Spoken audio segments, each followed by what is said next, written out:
He leaned over my desk and pressed his finger right under my eyebrow like he owned my face. I froze so hard my neck hurt. He did not even whisper. He spoke loud enough for the whole row to hear. He said my eyebrows looked like two dead caterpillars. A few boys laughed fast, the kind of laugh that meant they were scared to be quiet. I stared at my notebook, because if I looked up, it felt like I would give him permission to do worse. In that classroom, power did not come from teachers. It came from him. He walked in late and nobody told him to sit down. The boys watched him the way dogs watched a hand with food in it. When he smiled at someone, that kid sat taller. When he stared at someone, that kid went small. He never had to hit me. He only had to make a sound and the room changed shape around me. The insults about my eyebrows started as jokes, but they turned into a daily warning. He did it in the same rhythm, like a bell at school. First he looked at me when I entered the room. Then he waited until the teacher turned to write. Then he said something that made me feel dirty, like my face was wrong and everybody agreed.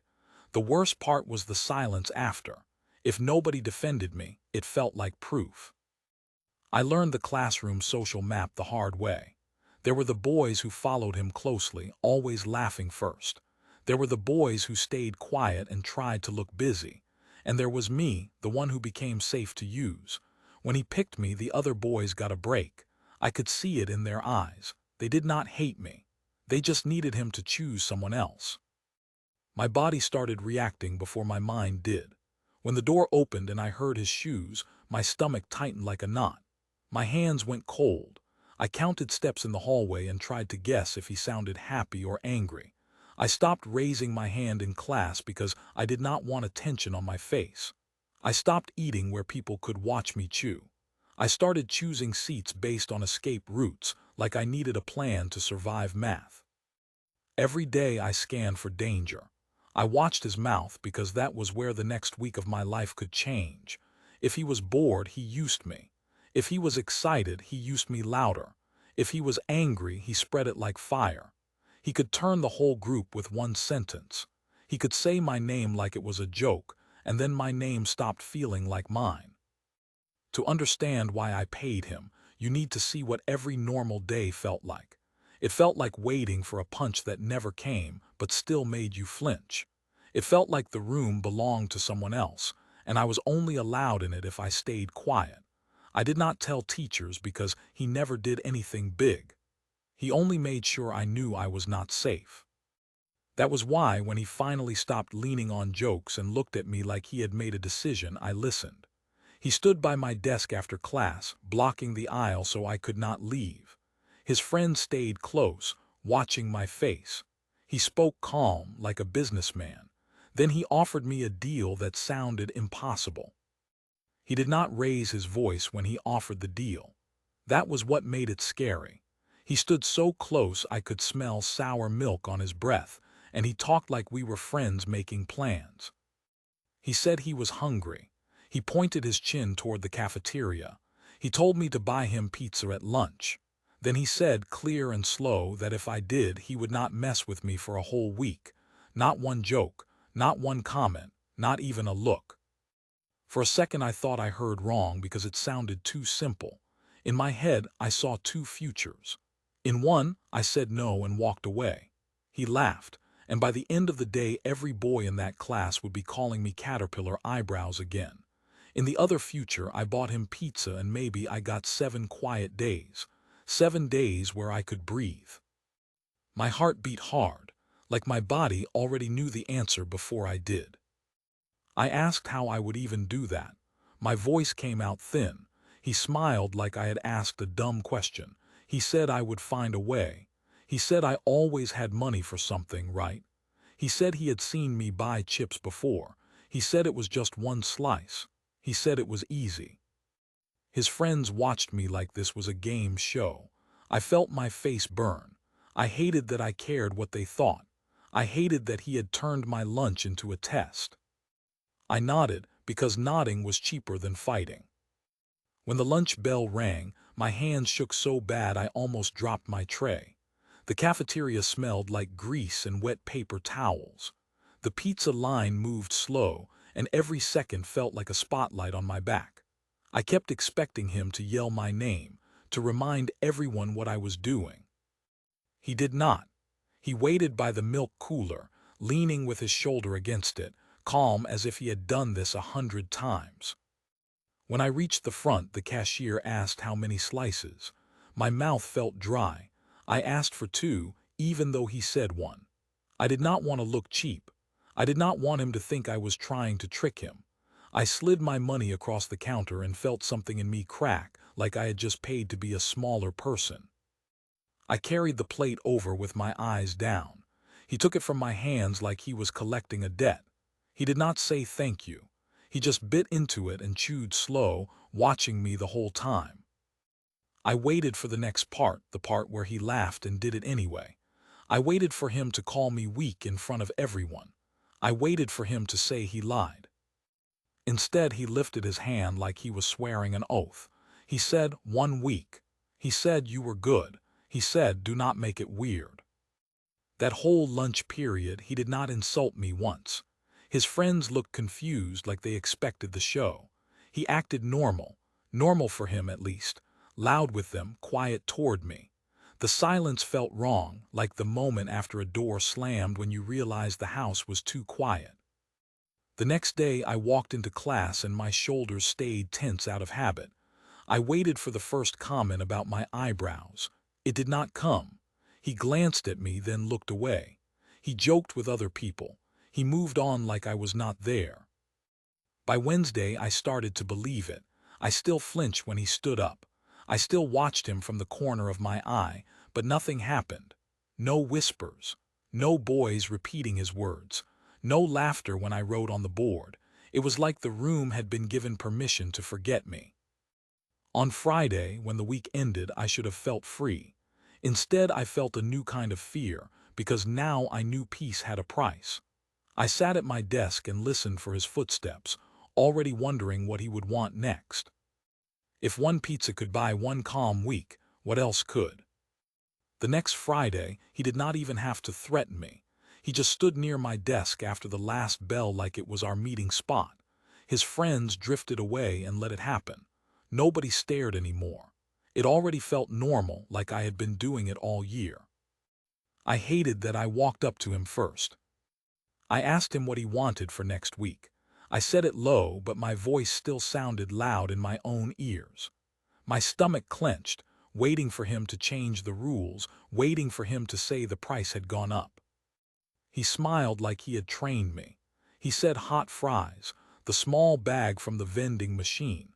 He said I better not forget because Mondays were the worst days for him. He walked off before I could answer. That was part of it too. He never waited for my agreement because my agreement did not matter.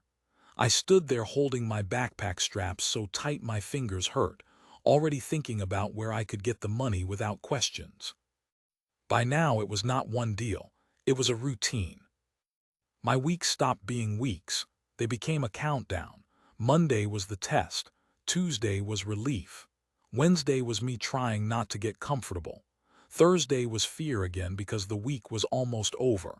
Friday was payment day, and also the day I got to breathe, because paying meant I had bought another stretch of quiet. I started planning like a person hiding a secret. On Fridays, I checked my pockets before school. I did not buy anything for myself anymore, not even when my stomach growled. I watched the vending machine prices like I was studying for an exam. I counted change under my desk. I learned which cashier in the cafeteria moved fast and did not make eye contact. The worst part was how fast my shame became practical. At first I told myself it was temporary, just until he got bored. Then it became a habit so deep I forgot what it felt like to be safe without paying for it. Each Friday I approached him, and each Friday he acted like he did not care, like he was doing me a favor by giving me a number. Sometimes he made me wait while he talked to other kids, like he wanted to remind me where I stood. I would stand there, pretending I was just passing by, my heart beating hard, hoping nobody noticed the pattern. His requests stayed small, but they never stopped. Hot fries one week, a carton of cafeteria milk the next, not even the good flavored one, just the plain kind. One time he asked for colored pencils, the cheap pack from the school store. I remember that one because it felt strange, like I was being forced to supply someone else's homework. I started to notice something I did not want to notice.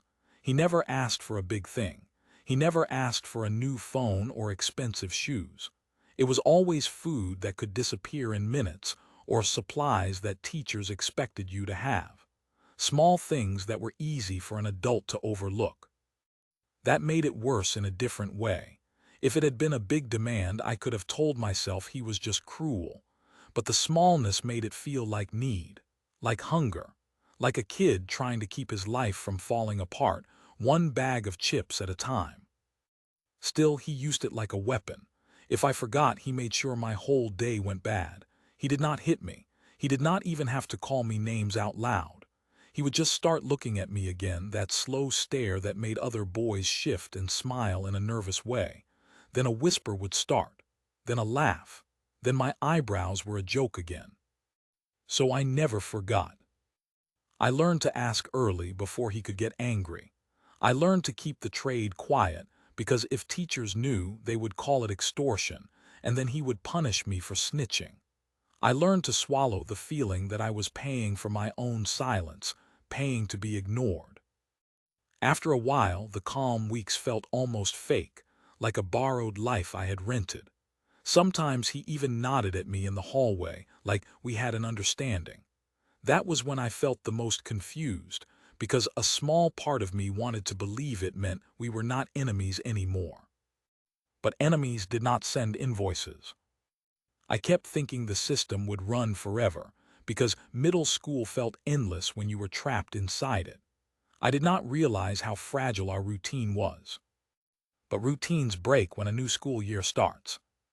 On the first day of 8th grade, I looked for him the same way you looked for bad weather.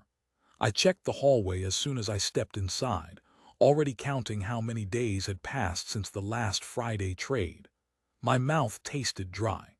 My hands stayed near my pockets, even though school had just started and I had not even made it to my locker. The building buzzed with that first day noise. Shoes squeaked on the floor. Lockers slammed like metal doors in a jail. Teachers stood in the hall with clipboards, smiling too hard. Everything felt fresh and loud, and I still felt like I was walking into something that belonged to him. Our school uniform rule was strict. You had to wear the school shirt and the right color pants, not close enough, not almost. The office gave you a warning once, maybe twice, then they called your parents. The uniform itself cost more than people admitted. The shirts came from one place. The pants had to match a certain style. Even the belt mattered. Kids complained about it, but most kids still showed up in it because the punishment was public. I saw him before he saw me. He stood near the entrance to our hallway like he always did, but something was wrong. He wore jeans. Real blue jeans, not uniform pants. He wore a regular t-shirt too, faded and stretched at the collar.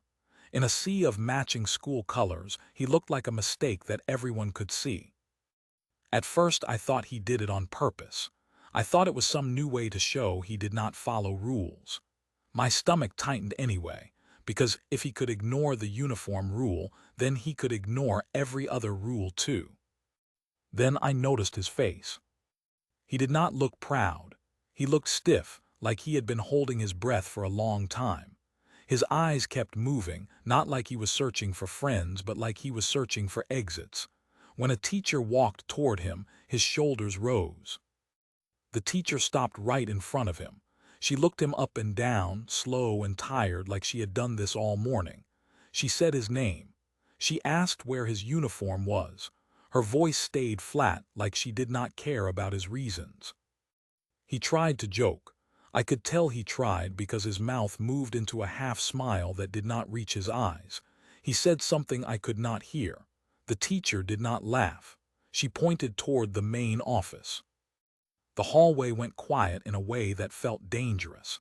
Kids slowed down to watch. Even some of the boys who usually followed him stared like they had never seen him lose. He took one step, then stopped. For a second he looked around like he wanted someone to speak for him. Nobody did. The teacher waited with her arms crossed. After a long pause, he started walking toward the office. I followed at a distance without meaning to, not close enough to get noticed, just close enough to see what happened. At the office door, the teacher spoke to the staff behind the counter. I heard the words, "Out of uniform, call home, wait here." They told him to sit in the chair against the wall until his parents brought the right clothes. He sat down like the chair was made of stone. His leg bounced fast. He stared at the floor. He looked smaller than I had ever seen him. And that was when my aunt saw him in a way none of us had before. I stayed near the office door like I had a reason to be there, even though I did not. The hallway felt too open, so I stood half hidden behind a trophy case and watched through the glass panel. My chest felt tight, not from running, but from the shock of seeing him trapped by a rule.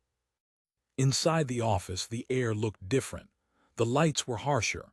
The chairs were bolted to the floor. A clock ticked loud enough to count time. The staff talked in calm voices that did not match the tension in his body.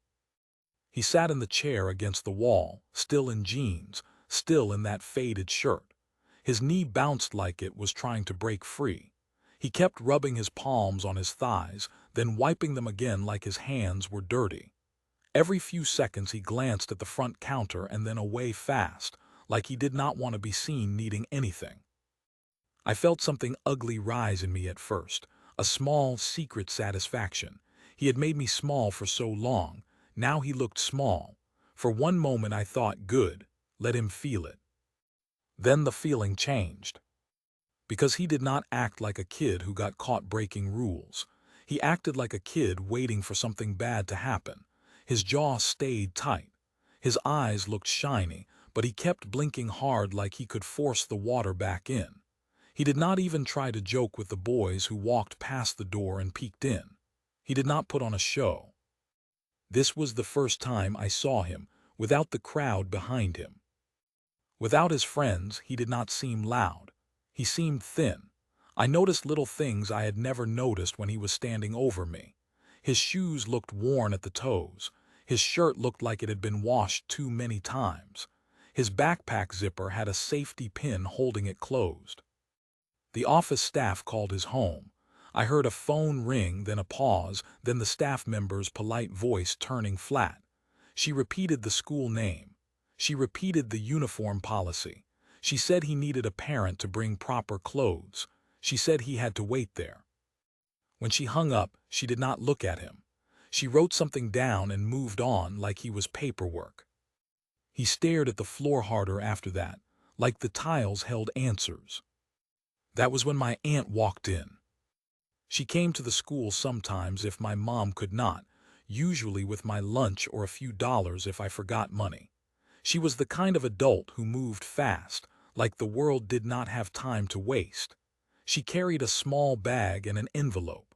She nodded at the office staff like she already knew them.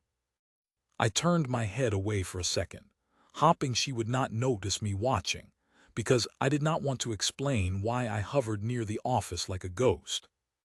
But she noticed him right away. Maybe it was because he was the only kid sitting there. Maybe it was because his whole body looked like it was holding back a breakdown. She slowed down as she passed him, and her eyes narrowed the way they did when she sensed trouble. She asked him, sweet but direct, if he was okay. He tried to ignore her. He shifted in the chair and looked toward the wall.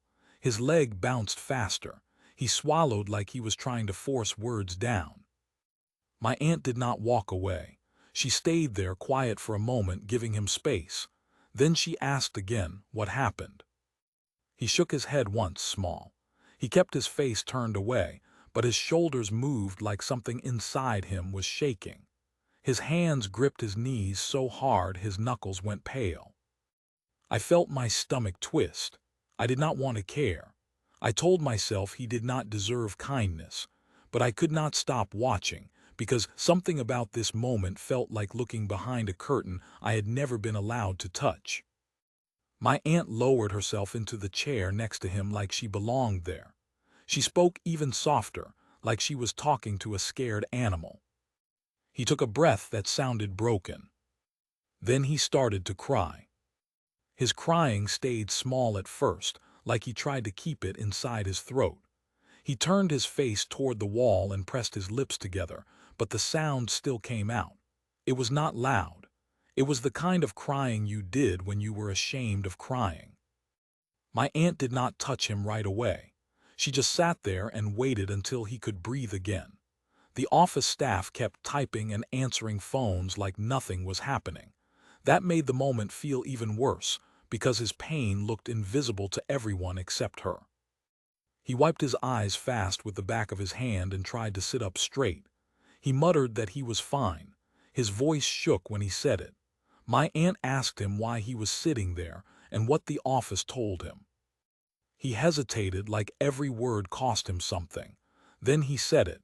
He said he did not have the uniform. He said his parents were supposed to bring it, but they were not coming. My aunt asked why they would not come. She kept her tone calm, but I heard the surprise in it. Most parents showed up fast when the school called. Even angry parents showed up. Not showing up meant leaving your kid alone in that hard chair in front of everyone. He looked down at his shoes and blinked again, slower this time. When he spoke, the words came out flat, like he had practiced them in his head. He said they could not afford it. It did something to the air. Even from where I stood, I felt it land. The uniform rule had always been a threat to me, something to follow so I did not get in trouble. I had never thought of it as a wall that could trap someone. My aunt asked him if he was sure. He nodded without looking up. He said the shirts cost too much. He said the pants cost too much. He said the school only accepted certain ones, and his parents did not have the money for it right now.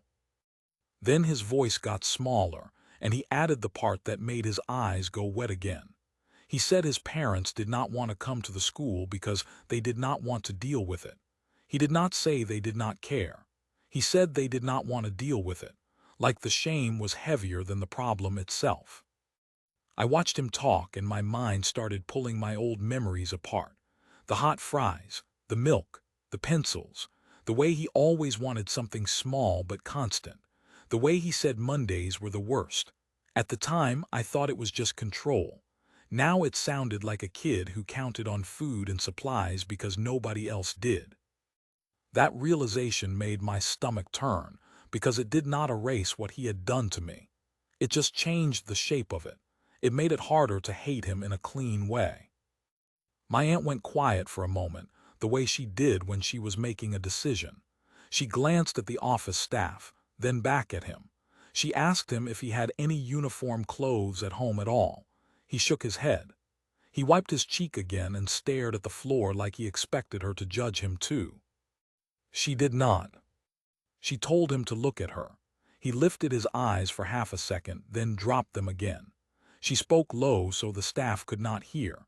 She said he should not have to sit there all day because of clothes. She said she was sorry he was dealing with that. He swallowed hard. He whispered that it was fine, but his voice sounded like a lie he told himself. I stood outside the door, listening, feeling my face burn with a new kind of shame. For months, I had treated our weekly trade like a secret contract for my safety. Now I wondered if I had been feeding someone who was falling apart without ever knowing it. My aunt shifted forward in her chair, like she was about to stand. Her hand tightened around her purse strap. Her eyes hardened in that focused way I remembered from every time she handled a crisis. And then my aunt did something I did not expect. My aunt stood up so fast the chair legs scraped the floor. The sound made the office staff glance over for half a second, then look away again. She did not ask them for permission. She did not argue about policy. She just looked at him and asked one simple question. She asked what size he wore. He blinked like he did not understand. His face tightened and he shook his head once, quick and sharp. He said no, not in a rude way, in a scared way. Like saying yes would create a new problem he could not control. My aunt did not push hard. She kept her voice steady. She told him she was already there. She told him she could help just this once so he could go to class. She said it like it was normal, like buying clothes for another kid at school was as simple as buying a sandwich. He stared at the floor again.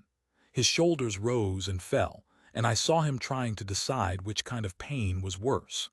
Sitting in the office all day while everyone found out he did not have the uniform, or taking help from a stranger in front of the office window. He whispered that he had pants at home. His voice cracked on the word home. He said he just did not have the shirts. He said he did not have the right top layers. My aunt nodded like she had been waiting for that exact detail. She told him that was fine. She said shirts were easier. She asked his size again. He did not answer right away. His eyes flicked toward the hallway, and for one awful second I thought he would look through the glass and see me. I pressed myself tighter against the trophy case, my heart pounding, feeling like I was spying on something private and sacred. Finally, he said his size so quietly, I almost did not hear it through the door. My aunt opened her purse and checked what she had. She had come to drop off my lunch and a little money, and I saw her thumb pause on the bills like she was already measuring what she could spare. She did not sigh. She did not hesitate in a dramatic way. She just made a choice. She walked to the counter and spoke to the office staff. She asked if there was a uniform shop nearby or if the school sold approved tops. The staff member answered with the same flat voice she used for everything. She pointed to a paper taped to the counter with a list of stores and approved items. My aunt tore off one of the small phone number tabs, folded it, and tucked it in her pocket. Then she turned back to him and told him to wait. She said she would be back soon. He tried to protest again. He said he could just go home. He said it was okay. But his eyes were wet again and his hands were shaking in his lap. My aunt told him no. She told him the school would not let him leave alone. She told him he would miss the whole day. She told him to sit tight. Then she walked out of the office. She passed by the glass and her eyes met mine for the first time. I felt caught like I had been doing something wrong. She did not scold me. She did not ask why I was there. She just gave me a look that said, "Go to class," and then she kept walking. I did not go to class. I stayed close enough to see the office door, like my feet had glued themselves to the floor. When my aunt came back, she carried a shopping bag. It looked too bright against the dull office walls. She went straight to him and set the bag down at his feet like she was placing something heavy. She pulled out a uniform hoodie first, the kind with the school colors. Then she pulled out tees, still folded, still smelling new. Then a long-sleeve shirt, also approved. She did not make a speech about it. She just laid them out, one by one, like she was building a bridge across a gap he could not cross alone. His eyes widened and his mouth opened slightly. He looked like he wanted to vanish. He asked how much it cost, and the way he asked sounded like panic, not curiosity. My aunt told him not to worry about it. She said he could use them for the year. She said he could keep them. He shook his head again, slower this time. His pride fought hard. I saw it in the way his chin lifted, in the way he pulled his shoulders back as if he could stand taller than his situation. Then his face fell, and he looked down at the hoodie like it was a lifeline he hated needing. His hands moved toward the bag, stopped, and moved again. He swallowed. He took the hoodie first, holding it with both hands like he was afraid it might disappear if he held it wrong. He whispered, "Thank you." The words sounded strange coming from him, not because he could not speak them, but because I had never heard him use them when it mattered. My aunt told him he was welcome. She told him to go change and get to class. She said it like it was settled, like the world had corrected itself. That one purchase changed the meaning of everything that came before. I stood outside the office with my throat tight, thinking about every bag of hot fries I had handed over, every carton of milk, every pencil pack. I had thought I was buying silence from a cruel kid. Now I wondered if I had been paying into a hunger I did not understand. After that day, I could not look at our deal the same way. I walked to class late, and every step felt wrong. The hallway noise came back around me, but it sounded far away, like my head had filled with water. I kept seeing the shopping bag on the office floor. I kept hearing his quiet thank you, and it did not match the boy who used my face as a joke. When I sat at my desk, I could not focus on anything the teacher said. I stared at the edges of my notebook and thought about the deals I had made with him. I had called it a system in my head because that made it feel smart, like I had solved a problem. Now it felt like something else. It felt like I had been paying into a hole. All those Fridays came back in pieces. Hot fries, milk, colored pencils. Small things, always small. Always the kind of thing a kid would ask for if they did not have it. Always the kind of thing I could afford if I skipped my own snack. I remembered how he ate fast, like food might get taken away. I remembered how he never left leftovers. I remembered how he sometimes looked at my hands when I held money, like he was counting how many more weeks he could squeeze out of me. At the time, I saw that look as greed. After the office, I saw it as need, and that made my stomach twist harder than the fear ever did. But the guilt did not erase the anger, it made it sharper. Because he still chose me. He still gathered boys around him and used them like tools. He still found the thing I could not change, my eyebrows, and turned it into a daily attack. He still made me feel like my body was wrong and funny and worth less than his laughter. Whatever he lacked at home, he replaced it by taking something from me at school. I sat there thinking, if he was hungry, why did he not just ask? If he was struggling, why did he make it a threat? Why did he make me pay for peace like I was renting air? That was the part that confused me the most. I understood and I did not understand. I felt sorry for him and I still hated him. Those feelings did not cancel each other. They sat together in my chest like two animals trapped in the same cage. At lunch, I watched the cafeteria doors like they were the entrance to a storm. I expected him to come in wearing the new uniform top, acting like nothing happened. I expected his friends to surround him again and make him big. When he finally walked in, he looked different, but not in a way that fixed anything. He wore the school colors now. He blended in. That made him dangerous again. He had his mask back. A few boys nodded at him and he nodded back like the office had never existed. No one pointed. No one asked questions. The uniform did what it was designed to do. It covered the problem. He looked across the room, and his eyes found me fast. My throat tightened. I waited for him to smirk, to signal that our deal was still active, to remind me that he owned my Mondays. Instead, he held the look for 1 second too long, like he was checking if I had seen him crying. Then he looked away. That small moment hit me harder than any insult, because it meant he knew I had seen the weakness. It meant he knew I had a new piece of him, and I did not know what he would do to take it back. The rest of the day I kept thinking about my aunt. She had helped him without asking who he was to me. She had acted like a grown-up, like a person who could separate a kid from his worst behavior. I could not do that. Not yet. I was still the kid he had cornered in the hallway, the kid who counted change on Fridays. I realized something that scared me more than the bullying had. I could not tell anyone about the payments now, because saying it out loud would also reveal what I had learned in the office, and I felt like that secret was not mine to use. So I stayed quiet, trapped between two truths. He had hurt me, he had needed help, and I did not know which truth would matter to him more. But forgiving someone in your head is not the same as being safe around them. By the time Friday came, my body acted like it had not learned anything in the office. My mind kept replaying the tears and the new uniform clothes, but my stomach still tightened the same way it always did when the week was ending. Friday was when I made sure Monday would not hurt. I told myself I could stop. I told myself the whole thing was over now that my aunt helped him. I told myself he would not need my money anymore, and even if he did, it was not my job.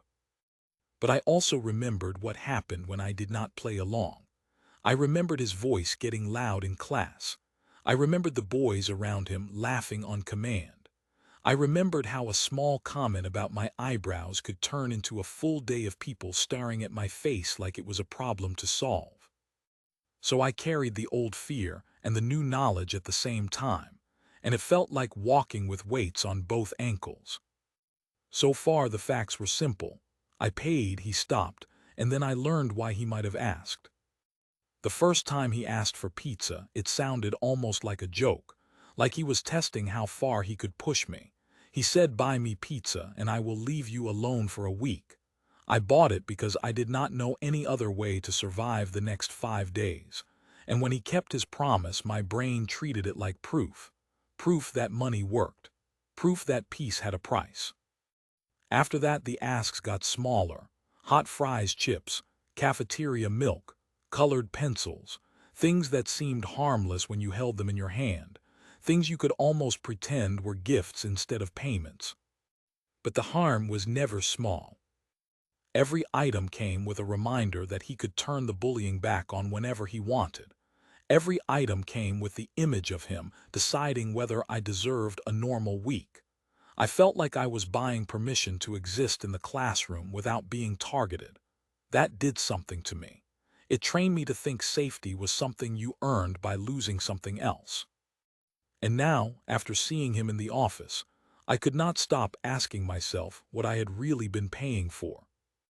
If he did not have a uniform, then maybe he did not have other things either.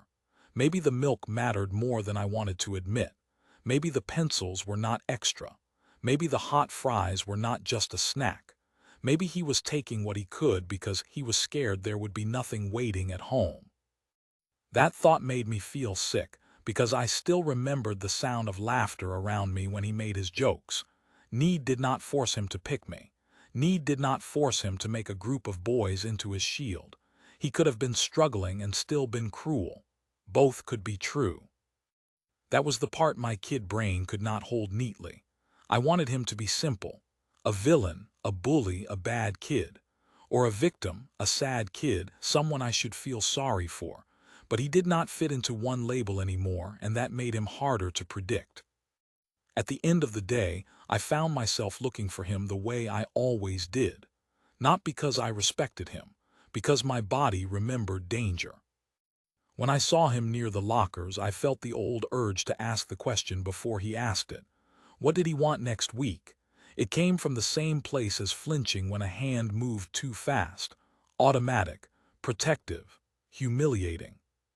I hated that I still wanted to make the deal.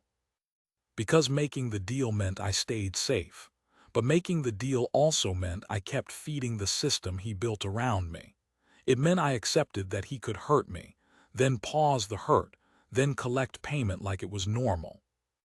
I stood there with my mouth closed, waiting to see which version of him would show up. Years later, I got a final update that made this story hard to summarize. When I told this story later, I noticed something strange. People heard the same events, but they built different morals from them. It was like we all watched the same hallway, the same cafeteria, the same office chair, and then walked away holding different evidence. Let's pause. Same events, very different interpretations.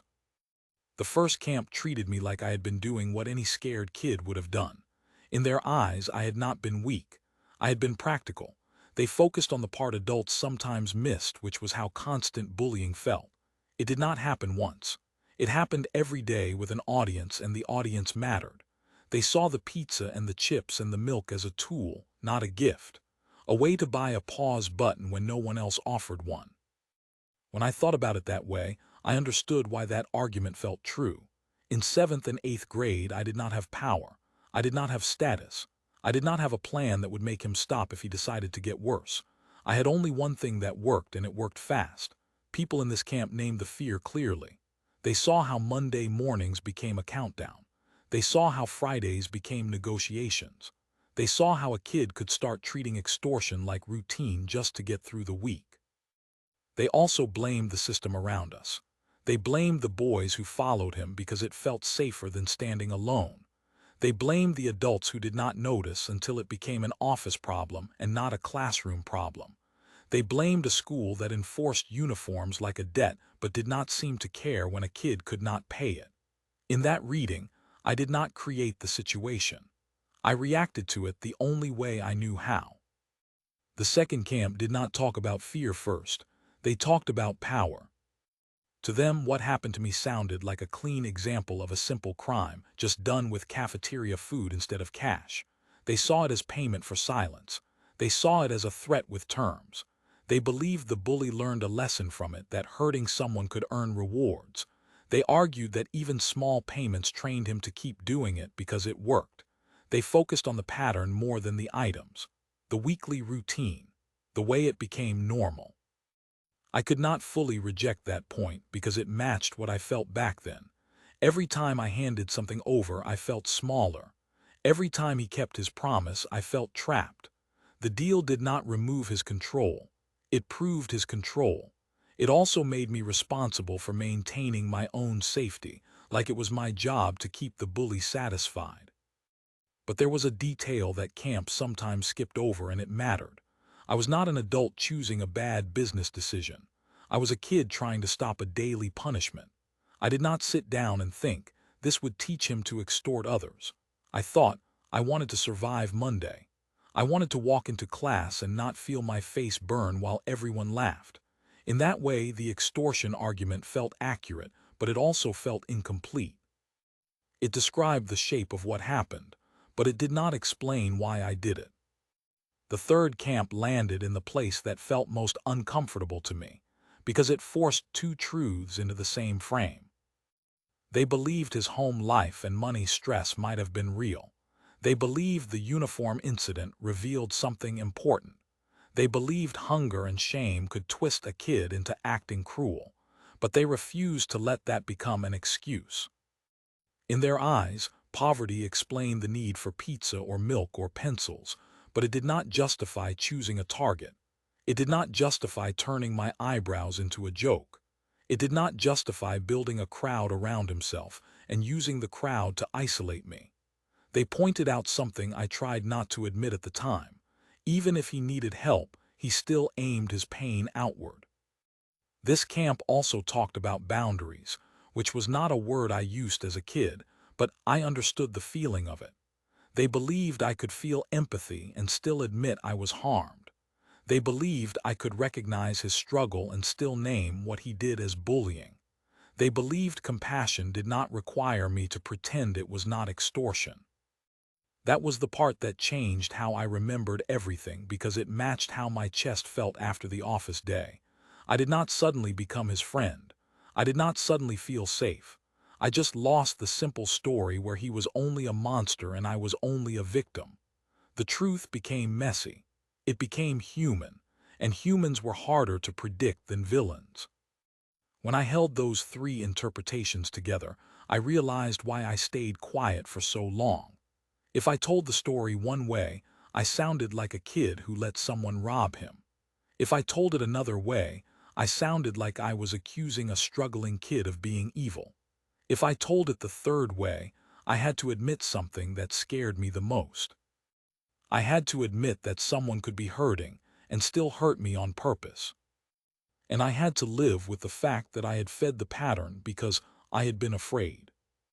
Those were only the first waves of reactions. There were other camps too, and they went after deeper questions that felt more personal than the pizza or the uniform. And the next camps argue about something even harder, forgiveness. The fourth camp barely talked about me or him at all. They kept circling back to my aunt, like she was the main character and everyone else was background noise. In their eyes, she became the turning point. They focused on how simple her choice looked from the outside. She saw a kid crying in a school office. She heard the words "cannot afford it," and instead of judging him, she solved the problem in a direct, quiet way. No big talk, no lecture, no posting about it, just action. People in that camp treated her like proof that bystanders mattered more than speeches. They believed one adult moment could reroute a child. They argued that if more adults moved like her, kids like me would not have to invent secret deals to get through a week. and kids like him would not have to act tough to cover shame. When I sat with that idea, I felt two things at once. Pride, because she represented the kind of adult I wished existed in every hallway, and sadness, because it meant a stranger with a purse and a kind spine had done more in 10 minutes than the system around us did in months. The fifth camp zoomed out even more. They did not want to discuss whether I should have paid or whether he should have bullied. They wanted to talk about the school, the rules, and the way those rules squeezed kids until they hurt each other. To them, the uniform policy was not just strict. It was expensive on purpose, and it punished the families who already had less. They pointed out how the office was not a private place to solve a problem. It was a public waiting room where shame could sit on a kid's shoulders for hours. Even if the staff never raised their voice, the message was clear. You did not belong until you paid the entry fee. They also argued that when adults enforced rules without support, kids paid each other instead. If a kid could not get a uniform, maybe he tried to get food. If a kid could not get help from teachers, maybe he tried to buy silence from the loudest boy in class. In that reading, the conflict between me and him was not the whole story. It was a side effect. That idea made me uncomfortable because it felt true, but it also felt like a way to dodge the personal part. Systems mattered, but I still remembered his voice. I still remembered the boys laughing. A bad policy did not put words in his mouth. It only gave him a pressure point and a place to hide. The sixth camp was the hardest to hear without feeling my chest tighten, because it asked for something that sounded simple but never felt simple. They believed people could change. They pointed to the fact that years later, I learned he ran a nonprofit connected to kids receiving books. To them, that detail mattered. It suggested he grew up and chose a different direction. It suggested he turned toward kids who needed help instead of using them. They argued that childhood cruelty did not have to be a life sentence, and that seeing him do good later did not erase the past, but it did change the ending. Some people in this camp talked about forgiveness like it was a gift you handed to someone else. Others framed it as something you did for your own peace. Not a public apology, not a reunion, not a friendship. Just a private release of the grip the past still had on you. I understood that more than I wanted to admit, because the strongest part of the whole story was not the pizza or the chips. It was how long it lived in my body afterward. How the routine of paying for peace taught me to expect danger, even when nothing happened. How it shaped the way I thought about power. How it made me question my own worth. But the People Can Change camp also included a warning. They insisted that growth did not erase responsibility.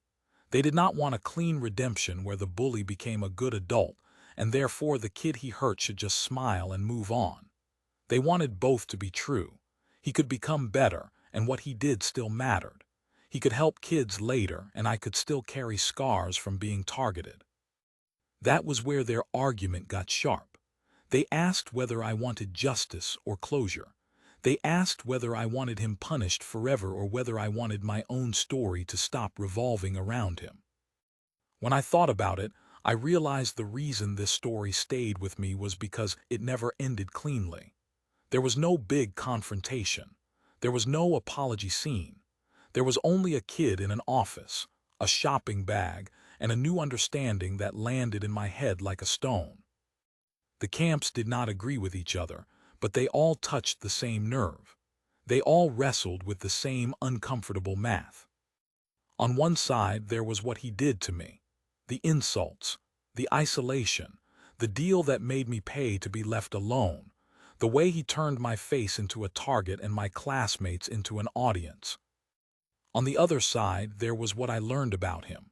The uniform he could not afford, the parents who would not come, the shame that made him cry quietly in front of the office window, and later, the adult who worked around kids and books like he had decided to build something instead of break something.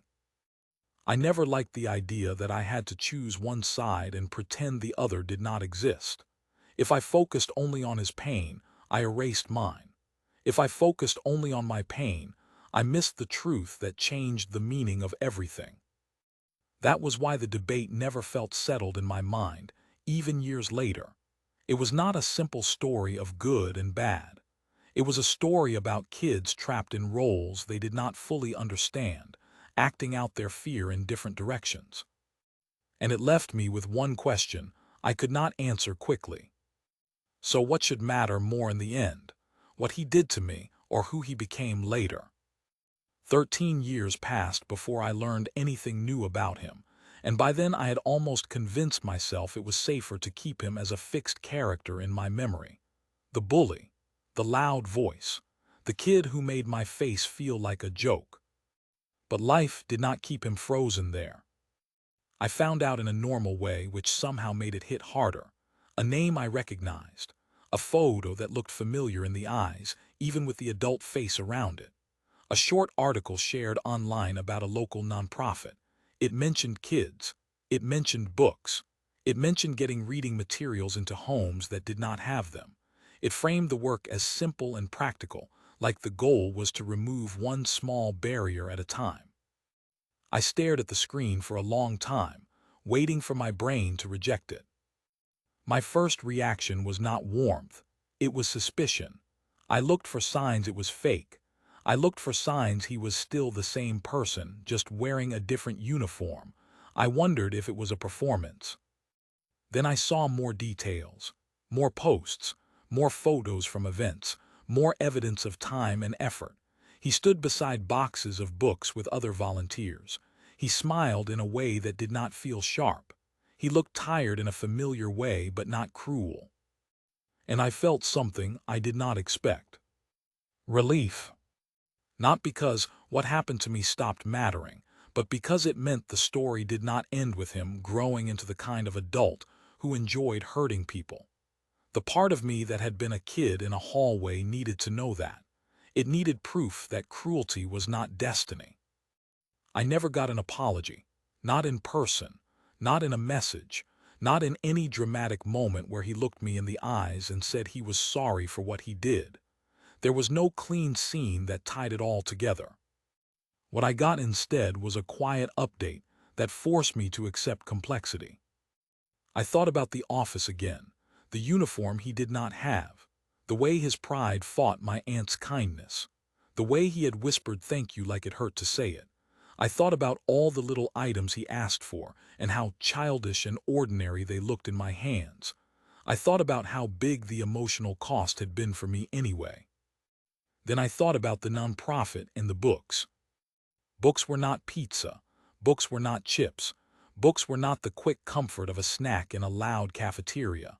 Books were something that lasted, something you kept, something that made you feel less trapped in your own life. I did not know if he chose that work because he remembered being hungry, or because he remembered being ashamed, or because he remembered being powerless. I only knew that he chose it. And that choice mattered, even if it did not erase what he did. If you remember only one thing, a child can be harmful and still be hurting. That was the part I carried into adulthood. It did not excuse what he did to me, and it did not turn me into a person who trusted bullies. It just stopped me from believing the easy story that pain always came from nowhere. It taught me that some kids brought their whole home life into school without saying a word about it. They wore it in their tempers. They wore it in their hunger. They wore it in the way they grabbed control wherever they could. I forgave him, but not like people imagine forgiveness. I did not call him. I did not meet him.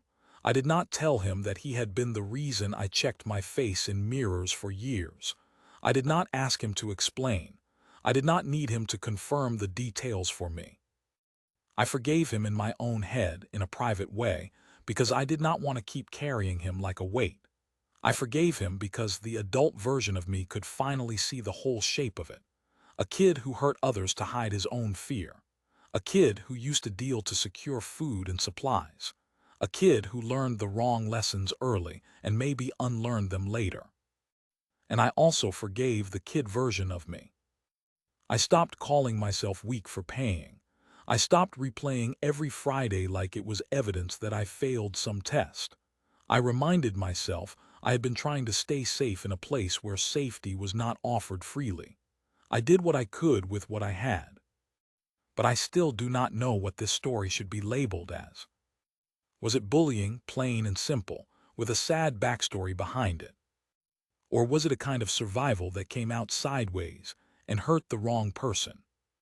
When you hear everything, does learning about someone's hardship change how you judge the harm they caused as a child? And if you lived through something like this at school, what actually helped you heal afterward? Was it an adult stepping in? Was it leaving that place? Was it time? Was it forgiveness? Or was it something else? If you were in my place, would you call this a lesson in compassion or a warning about what kids do to survive?